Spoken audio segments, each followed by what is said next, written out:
When you are doing research, you need to have a good understanding of population, sample, and sampling method. Hello guys, welcome to our channel. Today we are going to talk about sampling and sampling methods. To understand sampling, we need to first understand what is population and what is a sample. Population is a group of things from which we want the information. Those things could be people, tree, animals, plants, rocks, or anything. And sample is a small group that is selected from the population to represent the population. You can also call sample as a subset of the population. Sample will help you understand about the population. For example, you have 100 people in a town and you want to know average weight of that population, but do not have time to weigh all of them. So, what do you do in this case? Well, you will select subset of this population, let's say 10 people, and measure the weight of 10 people. This will help you give idea about the average weight of the population. In this case, group of 100 people is a population and subset of 10 people is a sample. Let's look closely at this population again in that town. There are 5 areas each with 20 people. Let's name these 5 areas as A, B, C, D, and E. People living in the area A and B are among the tallest in the town. People living in area C have medium height in the town. And people living in the area D and E are among the shortest in the town. Now, what happens when you select 10 people only from D and E?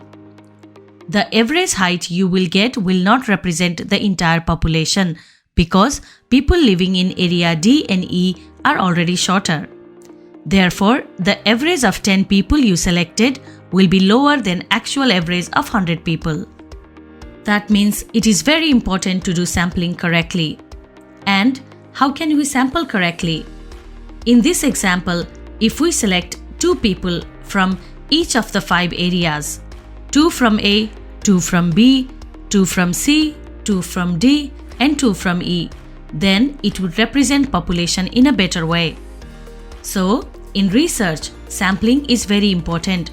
Otherwise, the result you get will be biased. By now, you must have understood what a sample is and what the population is. Now let's learn about some of the wrong ways to sample. Number 1 bad way to sample is convenience sampling. When you choose a sample that is easily available to you in a non-random way, that becomes a bad sample. For example, in the previous example of finding out average height of population, if you start from your family and neighbors, then it could potentially become a bad sample. Your family members and neighbors are readily available. Number 2 bad way to sample is voluntary response sampling. When you ask people to participate in your research on a voluntary basis, the sample you get may potentially become bad. For example, when a TV star conducts online poll and asks his viewers to respond, there could be biasness as only those people who are a fan of the star may respond to this poll. So, now you must be wondering about the right ways to sample. Number 1 right way to sample is simple random sampling. This means every member in the population has equal opportunity to be selected. For example, a person chooses balls from the box without looking. This means every ball has a chance to be selected. Simple random sampling can be easily implemented in natural and manufacturing samples. Number 2 right way to sample is stratified random sampling. Here you will split the population into groups and you will select sample from each group. These groups are called strata. For example, there is a town which has 50% old people and 50% young people. If you select same number of samples from each of the group, then it is called stratified random sampling. Number 3 right way of sampling is cluster random sampling. Here, you will divide population into few clusters based on the characteristics and randomly select clusters.